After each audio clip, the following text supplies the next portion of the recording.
Assalamualaikum warahmatullahi wabarakatuh.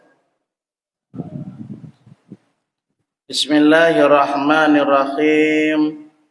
Alhamdulillah wasyukrulillah ala ni'amillah la haula wa la quwwata illa billah.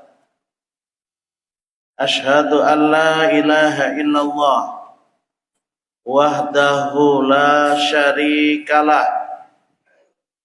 irghaman liman jahada wa kafar wa ashhadu anna muhammadan abduhu wa rasuluh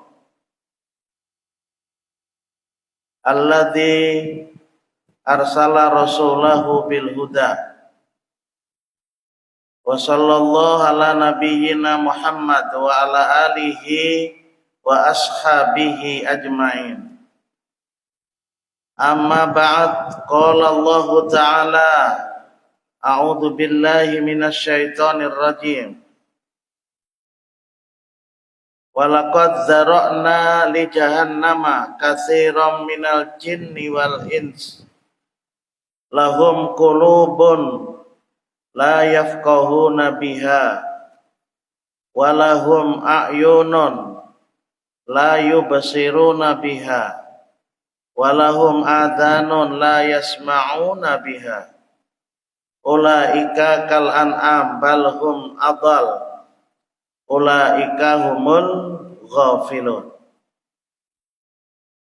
Jamaah yang dimuliakan Allah, kesyukuran yang tiada terhingga pada saat ini, alhamdulillah kita dimuliakan Allah dengan menunaikan sholat subuh berjamaah. Selalulah Rasulullah ketika masih bersama para sahabat mendoakan kepada orang-orang yang dengan penuh istiqomah melaksanakan sholat subuh berjamaah. Sehingga Rasulullah berdoa, Allahumma barik li ummati fi bukuriha. Ya Allah, berikanlah berkah kepada umatku yang berpagi-pagi yang melaksanakan sholat subuh berjamaah. Pada subuh ini malaikat malam bergantian dengan malaikat siang, sip. Malaikat malam mencatat kebaikan kita, mencatat sholat subuh kita. Malaikat siang juga mencatat subuh kita, jadi 2 kali tercatat. Luar biasa kemuliaan orang-orang yang melaksanakan sholat subuh berjamaah. Diberikan pahala seperti melaksanakan sholat malam semalaman. Jadi seperti sholat malam semalaman. Andai ia tidak melaksanakan sholat tahajud, maka ia akan dicatat seperti melaksanakan sholat tahajud. Tapi alangkah indahnya, sebelum sholat subuh, kita sudah bangun melaksanakan sholat tahajud. Allah memberikan maqam mahmuda, tempat yang terpuji, khusus kepada Rasulullah, akan mampu untuk memberikan syafaat. Demikian juga bagi orang-orang yang suka melaksanakan sholat subuh berjamaah, maka dia juga akan diberikan tempat yang mulia, di mana ia juga diberikan, diizinkan oleh Allah untuk memberikan syafaat, pertolongan kepada orang-orang Islam yang lainnya. Itu kelebihannya. Sebelum sholat subuh melaksanakan sholat sunat qobliyah, Allah akan memberikan pahala lebih baik daripada dunia dan isinya. Kemudian ia melaksanakan sholat subuh berjamaah, mendapatkan kemuliaan, mendapatkan berkah. Jadi 3 hal itu sebelum kita menghadapi kegiatan kita di siang hari. Jadi yang pertama, Allah menempatkan kita di maqamam mahmudah. Yang kedua, kita mendapatkan karunia lebih baik daripada dunia dan isinya, coba. Dan yang ketiga, diberikan berkah. Artinya kita akan menuju menjadi orang-orang yang bertakwa. Jamaah yang mulia, Ibnu Qayyim menjelaskan dalam kitab Madarijus Salikin, as-saumu yutahhirul qalb.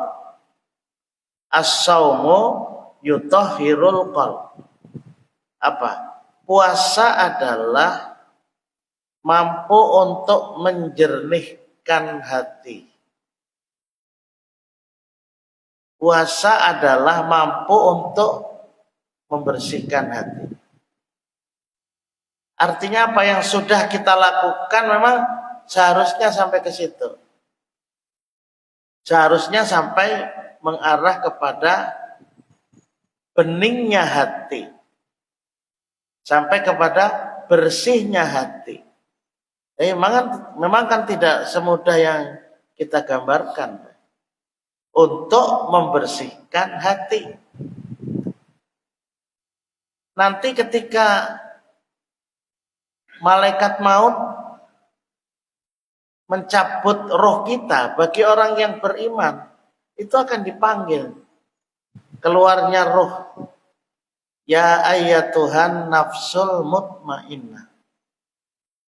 Ya ayyatuhan nafsul mutmainnah, irji'i ila rabbiki radiyatan mardiyah. Wahai jiwa yang bersih, wahai jiwa yang tenang, wahai jiwa yang mutmainnah, kembalilah kepada Tuhanmu.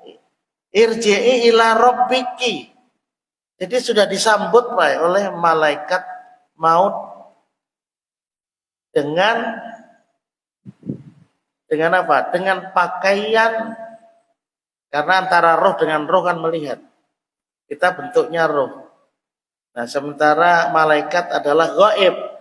Jadi akan melihat dengan wajah yang gagah, wajah yang menyenangkan. Wahai jiwa yang tentram, keluarlah. Ayo kita menuju kepada Tuhanmu. Ila rabbiki radiyatan mardiyah. Karena ikam sebagai jiwa yang tentram, waktu di dunia itu ridho. Ridho menerima perintah Allah itu ridho, Pak. Radiyatan. Contoh kecil aja, oleh Rasulullah kita diperintahkan untuk masuk ke masjid dengan kaki kanan. Itu kan ekstrim kanan. Jadi makan dengan tangan kanan. Contoh. Makan dengan tangan kanan. Ini contoh bahwa memang kita ini arahnya selalu kanan, ya, al-yamin. Fa ashabul yamin, ma ashabul yamin. Golongan kanan, maka sangat berbahagia golongan kanan, kan begitu. Kemudian dia kalau disambut oleh malaikat maut, kemudian dimandikan baik oleh malaikat maut, dikafani, diberikan minyak harum al-hanud dari surga. Kemudian dibawa naik sampai ke al-ailiyin. Al-ailiyin sampai menuju ke ailiyin. Wa ma adraka ma ailiyun, kitabum markum la yashhud la yashhadu illal mutahharun. Itu kan dalam surat Al-Mutaffifin. Sungguh berbahagia orang-orang yang mereka itu bertakwa. Maka mereka itu termasuk orang-orang yang dibawa oleh malaikat menuju ke Al-Iliyun. Tempat yang sangat tinggi, Pak. Ada yang mengatakan tempat itu di atas Sidratil Muntaha. Luar biasa. Ini kita bicara roh, Pak. Tidak bicara jasad gitu. Jadi seperti itu. Makanya kemudian dicatat di sana malaikat yang menyaksikan, kemudian dikembalikan roh itu menuju ke alam kubur sebelum mendapat pertanyaan dari malaikat Munkar dan Nakir. Sebelum mendapat pertanyaan, kita sudah sampai naik ke sana. Inilah orang-orang yang kita berusaha untuk menjadi orang yang bersih. Ashabul yamin. Orang-orang yang mereka itu memang mutmainnah, hatinya bersih. Salah satu di antaranya adalah ketika kita melaksanakan as-shaum. Beliau memulai dari surat Al-A'raf ayat 179. Mengingatkan, Pak. Jadi di sini dijelaskan oleh Allah nih. Sungguh telah aku ciptakan. Sungguh benar-benar aku telah menciptakan apa? Neraka jahanam. Jadi neraka itu sudah diciptakan. Surga juga sudah diciptakan. Wasari'u ila maghfiratin mir rabbikum wa jannatin arduha samawati wal ardu iddat lil muttaqin. Segera kalian untuk mendapatkan ampunan. Artinya bahwa jangan lalu kita menunda. Karena kalau sudah tua, karena kalau sudah pensiun, karena kalau ada orang yang menunda-nunda. Karena pas mati.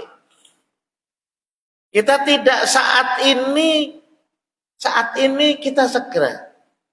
Wasari'u ila maghfiratin mir rabbikum wa jannatin arduhas samawati wal.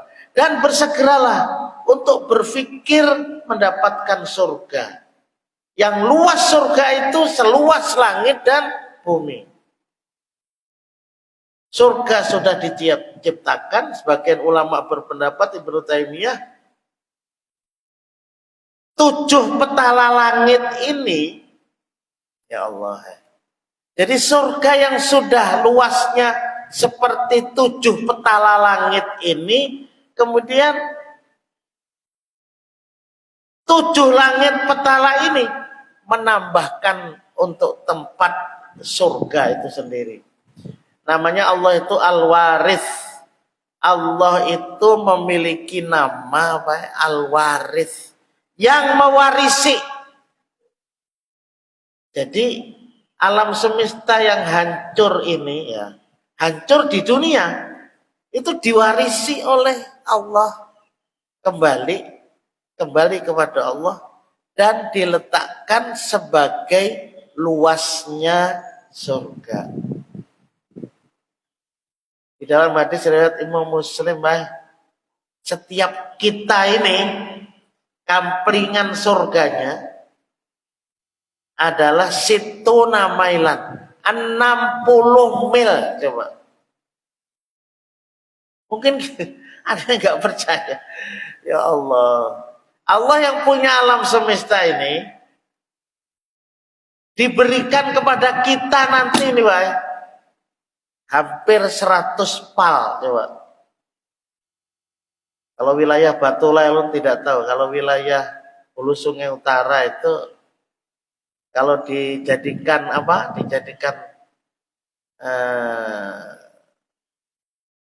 segi 4 itu 75 kilo. Itu 75. Ini 100 kilo coba. Allahu Akbar. Ada yang bertakon kan? Kayak apa aja anda anunya, anda melihat kawan. Apa mungkin melihat kawan? Kok jadi melihat kawan di surga, Pak? Melihat kawan di neraka, gitu bisa, Pak? Jadi dalam Al-Quran itu ada dialog antara orang yang ada di surga dengan orang yang di neraka. Apa dicari kan ada? Lalu kedengaran ini di neraka.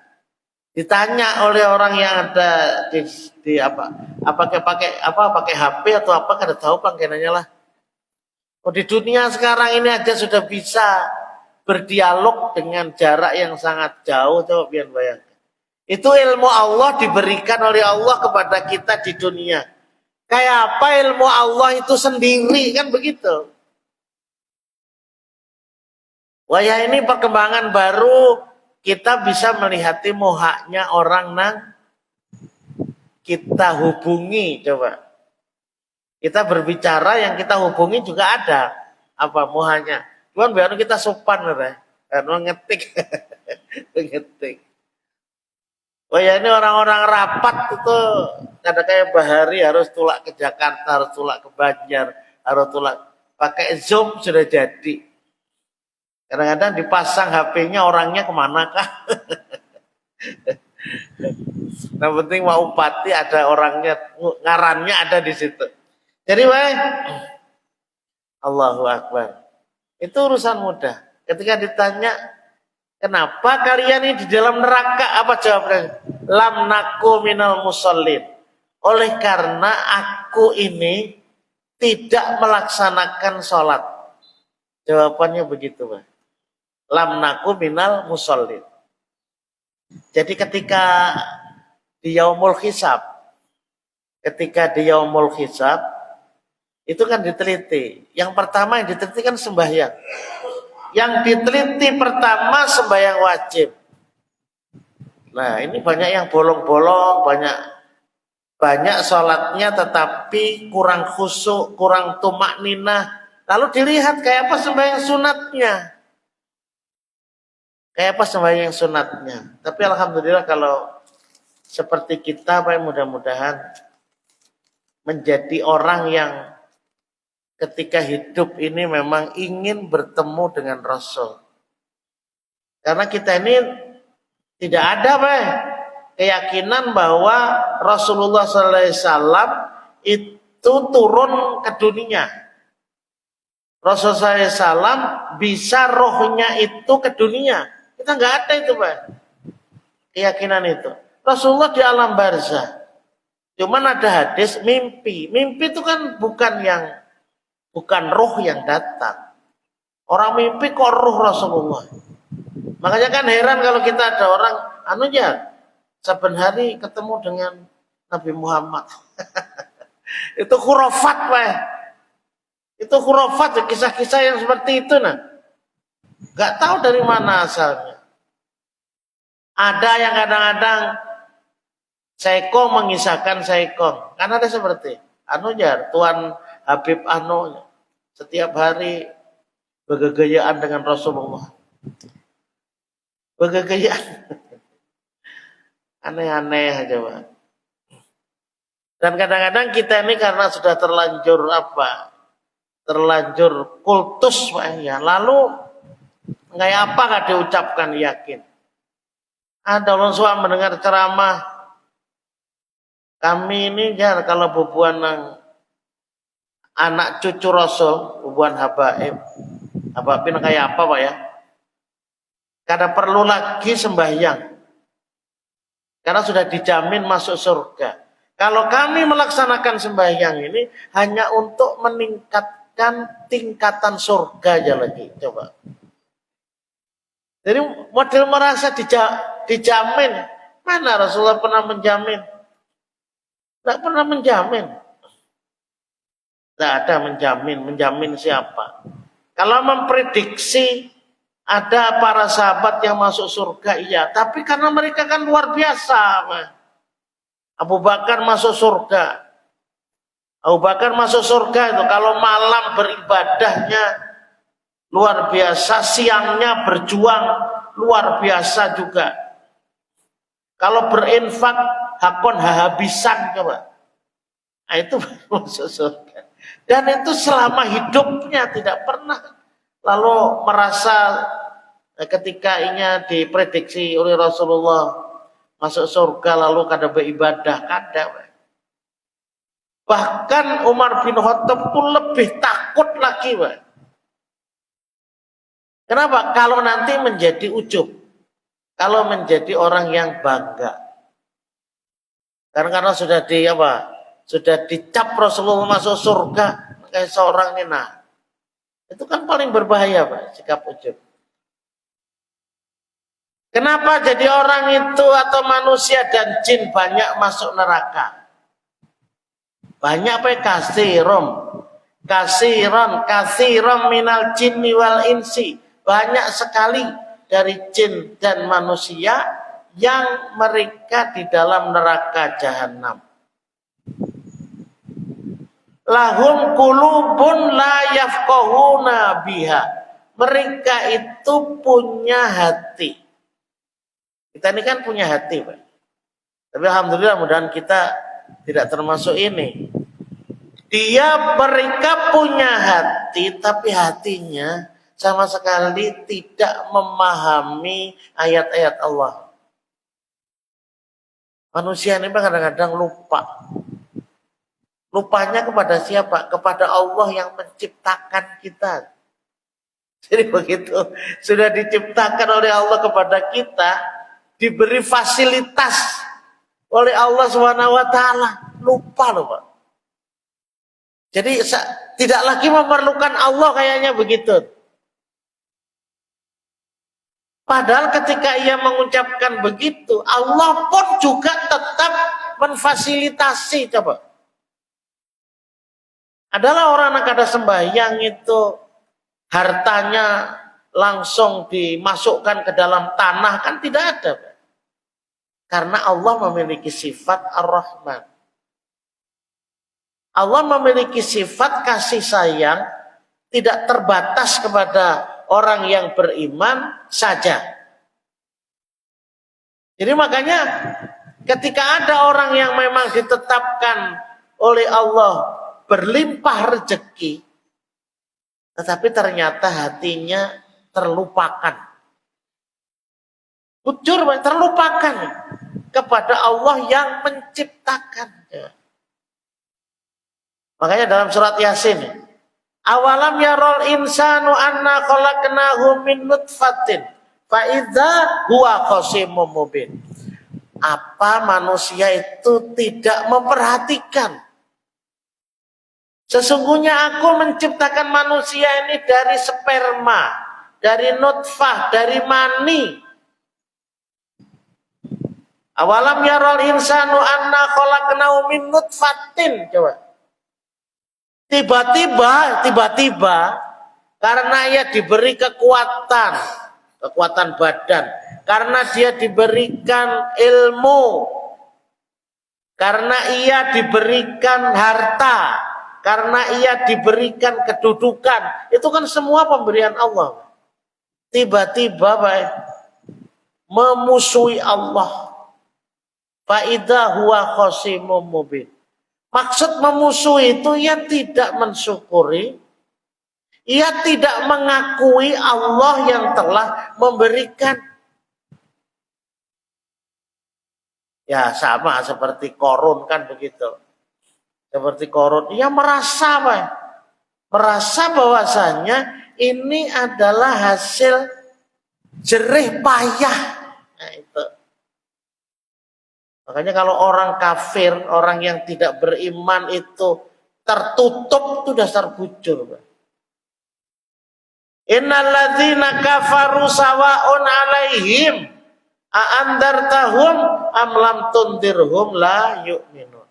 Sesungguhnya orang kafir itu orang yang mengingkari Allah, orang yang tidak mau taat kepada Allah. Ada puasa, Pak. Ada puasa. Ya Allah.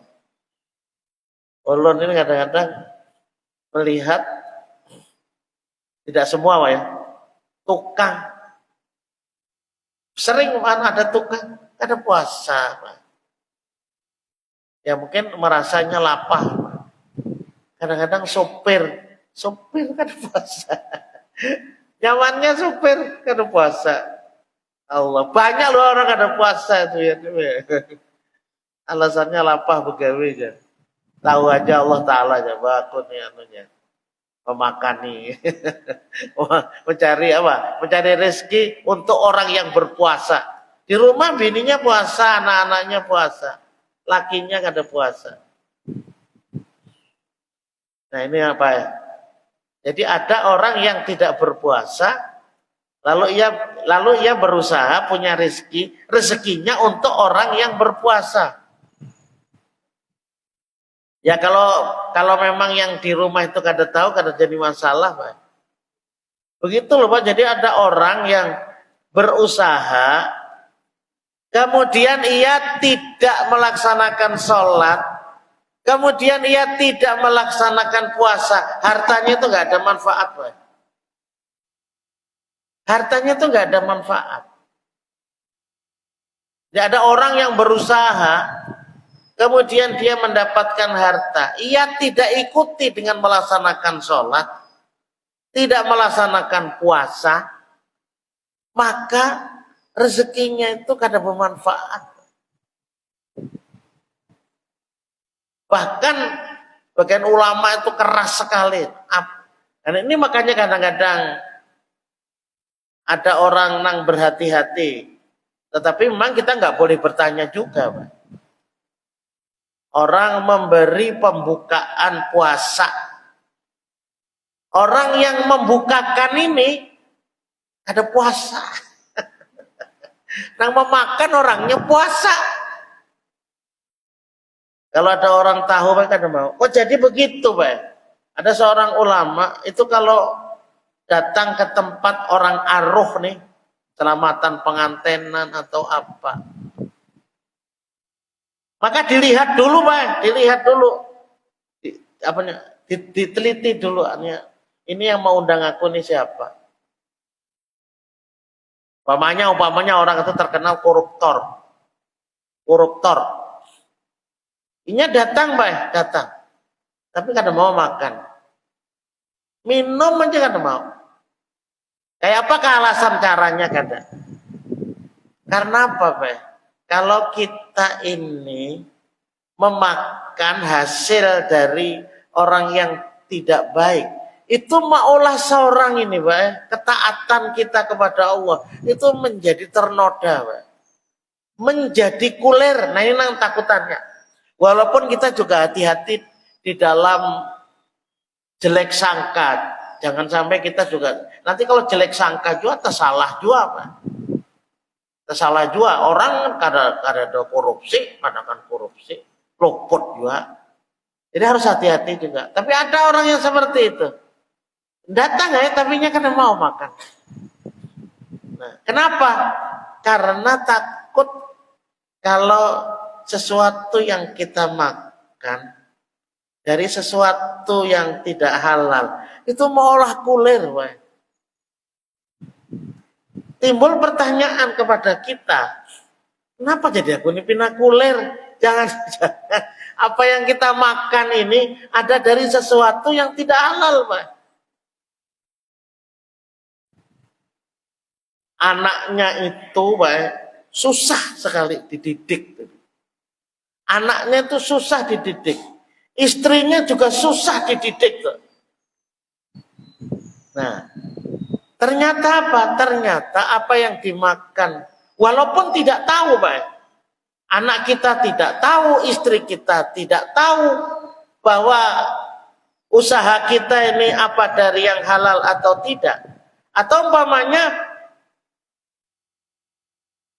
abahnya tadi dari sesuatu yang tidak halal, tapi istrinya tidak tahu, itu pengaruhnya juga besar. Pengaruhnya juga besar walaupun tidak tahu. Kita juga begitu kadang-kadang.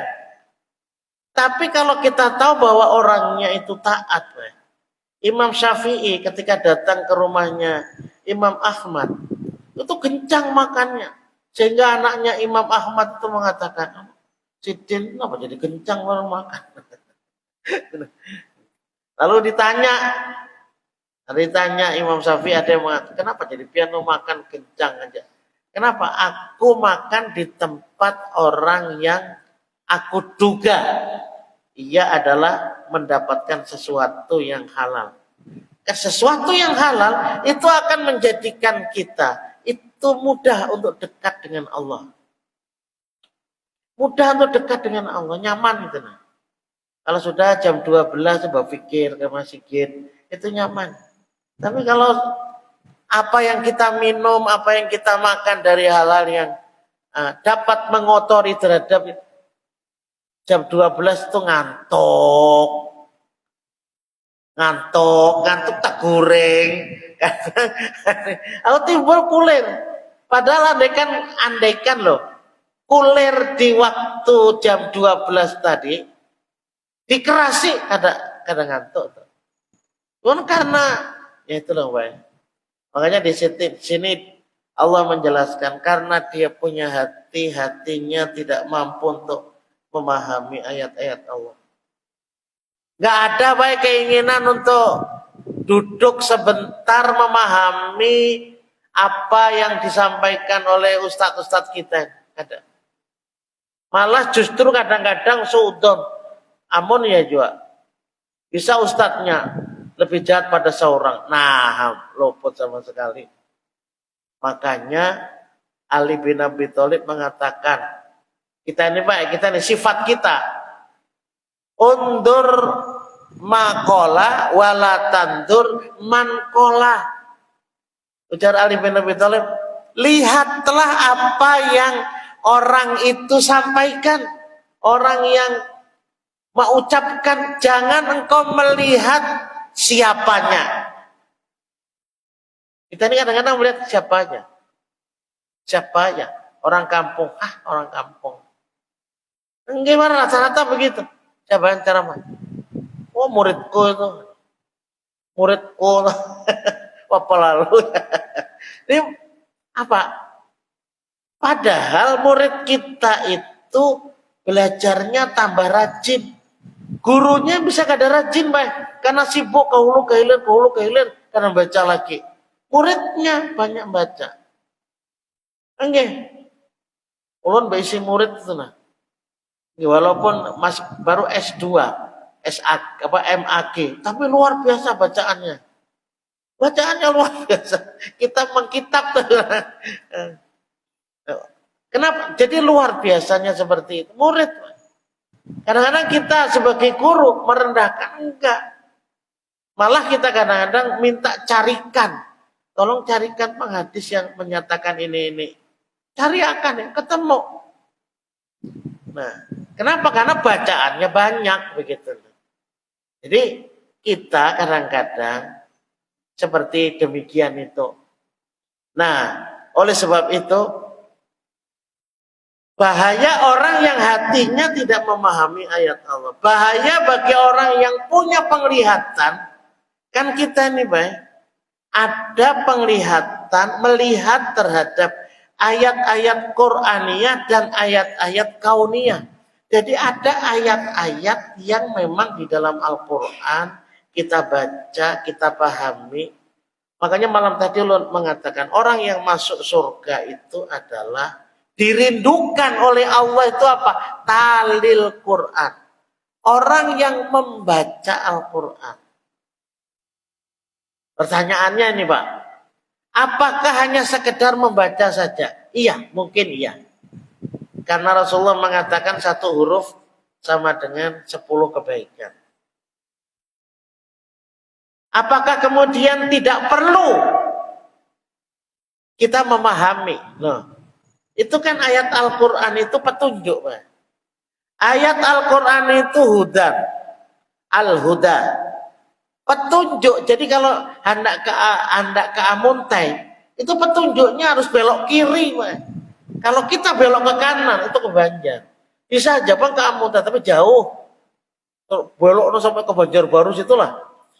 Nah, jadi makanya Al-Quran itu petunjuk, jadi harus dipahami. Apakah itu aja, Pak? Ada lagi, Pak. Kewajiban berikutnya apa? Melaksanakan petunjuk itu. Tentu ketika melaksanakan tadi ada maqamul ahkam, ada kedudukan-kedudukan hukum, ada yang wajib, ada yang sunnah, kan gitu. Kemudian setelah kita menyampaikan, adakah kewajiban berikutnya? Setelah kita menunaikan, mengamalkan, wajib kita untuk mendakwahkan. Kita dakwah terhadap diri kita, dakwah terhadap keluarga kita, supaya memahami, Pak. Terus terang lu sampaikan, ada warga Muhammadiyah meninggal dunia. Anaknya, maaf nih, anaknya tidak kita pahamkan terhadap pemahaman Islam menurut pemahaman Muhammadiyah berdasarkan Quran dan Sunnah. Begitu meninggal dunia ditalkin, coba Pak. Maaf nih Pak, ini tanggung jawab kita itu minimal memahamkan kepada istri kita. Memahamkan bahwa kemudian istri dan anak-anak itu kada paham, itu urusan ia dengan Allah Ta'ala. Jadi apa yang kita pahami itu kita pahamkan juga, Pak. Jadi jangan hanya untuk kita. Jadi kita berbicara dengan anak-anak begini. Bahwa kemudian soal anak itu tidak mampu menerima apa yang sudah kita sampaikan, ya itu urusan petunjuk itu dari Allah. Tapi kalau kita tidak sampaikan sama sekali, ya kita tidak tahu juga apakah itu sampai atau tidak. Maksud kita, benar, itu kan sesuatu yang bid'ah, Pak. Tetapi kita tidak memberitahu. Masa kemudian orangnya rajin ke Masjid At-Taqwa gitu begitu meninggal dunia diarwahi, kan aneh loh Pak. Karena itu merupakan sesuatu yang bukan dari ajaran Islam. Jelas Pak. Jelas tidak ada. Jadi termasuk sesuatu pemahaman yang khurafat. Persoalan doa, iya siapa sih orang tidak mendoakan. Tapi apakah dengan cara kemudian kita mengikuti cara dari orang-orang Hindu dan sebagainya? Dan Rasulullah tidak pernah melakukan. Para sahabat juga tidak melakukan. Imam Syafi'i tidak melakukan. Kurang apa? Imam Ghazali nggak ada. Terus siapa akan begitu, Pak? Maksud ulun kita sama-sama menyampaikan supaya mereka melihat, supaya mereka mendengar ayat-ayat Allah. Kasihan loh, Pak. Kalau orang hidup itu tanpa memahami ayat Allah, Allah menggambarkan ulaika kal an'am. Mereka itu seperti binatang ternak, balhum adol, bahkan mereka lebih sesat daripada binatang itu. Kalau binatang ada berisi akal, binatang ada berisi agama. Sebentar, Pak. Sampai ke Isra kita. Gak punya akal. Insting ada. Kemudian binatang-binatang itu tidak memahami tentang Al-Quran. Memahami Al-Quran. Kita kan jadi lebih jahat daripada binatang. Bal adal. Ulaika humul ghafilun. Mereka itu menjadi orang-orang yang lalai. Jamaah, Ramadan yang kita lakukan ini, insya Allah akan membersihkan hati kita. Oleh karena apa? Oleh karena kita dekat dengan Allah Subhanahu wa taala. Jadi sebuah latihan di mana kita mampu untuk mengharamkan yang dihalalkan oleh Allah. Itu tidak mudah loh, Pak. Tidak mudah. Mengharamkan apa yang dihalalkan oleh Allah. Itu kan suatu pendidikan latihan, Pak. Dengan itu supaya kita nanti mampu untuk sebagaimana sebelum Ramadan mengharamkan yang haram. Jangan mengharapkan yang halal. Agak luput jadinya. Oleh sebab itu kita terus dibina, Pak. Bahkan akhir Ramadan supaya bersih itu bayar fitrah, Pak. Muhammadiyah tetap punya pemahaman 2,5 kilo itu aja juga lebih, Pak. Ada yang mengatakan 2,7 on maksudnya. Kita 2,5 kilo, tapi lebih ya boleh, tentu lebih juga boleh. Satu orang zakat fitrah sepikul ya boleh toh. Aku nih zakat sepikul, nah untuk laki bini bisa. Kan minimal, Pak, minimal. Untuk apa? Membersihkan puasa kita. Membersihkan puasa kita. Minal lagwi warrafasi, dari perbuatan-perbuatan yang sia-sia dan yang mengotori terhadap hati itu, coba Allah Ta'ala itu. Hanya dengan 2,5 kilogram, hanya dengan semisal uang kita, Pak, duit itu boleh aja, tidak masalah, Pak.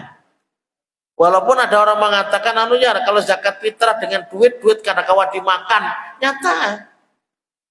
Muhammadiyah tidak, Pak, boleh. Asal harga semisal dengan apa yang kita makan. Jadi tidak perlu harus duit kemudian ditukarkan beras, itu repot, Pak. Karena fungsi daripada uang itu sama, bahkan lebih nilainya lebih tinggi dibanding dengan kalau orang menerima berasnya dijual pulang, ya. Nah, jadi lebih punya fungsi yang lebih baik gitu, nah. Jadi artinya kalau memang punya beras ya silakan dengan beras. Kalau memang di rumah kan ada beras, kayak Allah ini nggak ada beras di rumah, Pak. Enggak. Soalnya buka puasa di masjid aja. Apalagi ini sahur di masjid tuh. Dibaca sahur di masjid. Nah, jadi mudah-mudahan kemudian, Pak, supaya puasa kita setahun, ya Allah, kita disunahkan puasa 6 hari di bulan Syawal. Ini adalah merupakan pendidikan dari Allah SWT sehingga kita ingin menjadi al-mutmainnah, yakni jiwa yang tentram, yang akan dipanggil oleh malaikat, akan dipanggil oleh Allah ketika nanti memasuki ke surga. Demikian hadanallahu wa iyyakum ajmain. Subhanakallahumma wa bihamdika asyhadu an la ilaha illa anta astaghfiruka wa atubu ilaik. Assalamualaikum warahmatullahi wabarakatuh.